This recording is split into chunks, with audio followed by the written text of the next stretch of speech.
అండి, నా పేరు కళ్యాణి. బస్సు డ్రైవర్ని. ఒక యువకుడు ఎగిరెగిరి తన్నిండు సైట్ తీయలేదని. ఈయన బలవంతుడని, ఆయన బలహీనుడని. పెద్ద ఆయన బలహీనుడే కదా, ఈయన వయసోడు, ఈయన బలం ఉందని చెప్పి ఎగిరెగిరి తన్నిండు. మానవత్వం మరిచిపోయి. ఎందుకు తన్నిండంటే ఆయనకు సైట్ తీయలేదని, కారుకు సైట్ తీయలేదని. సైట్ తీయలేదంటే అక్కడ ప్లేస్ లేదని అర్థం కావట్లేదా? నీ కళ్యాణ్ కాకులు పొడిచినాయా?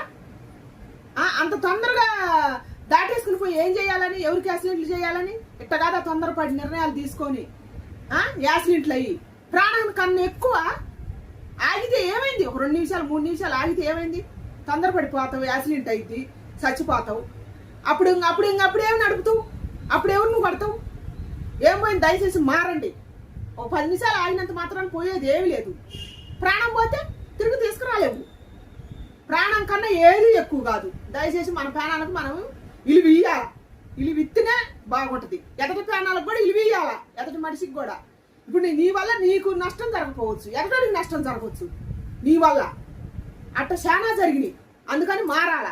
ఒక బలవంతుడు బలహీనుడు ఎగిరెగిరి కొట్టిండు. అదే నీ వాళ్ళ వయసోడు అయితుడు నిన్ను ఎగిరెగిరి తనడా పిచ్చి కుక్కను కొట్టినట్టు కొట్టేవాడే.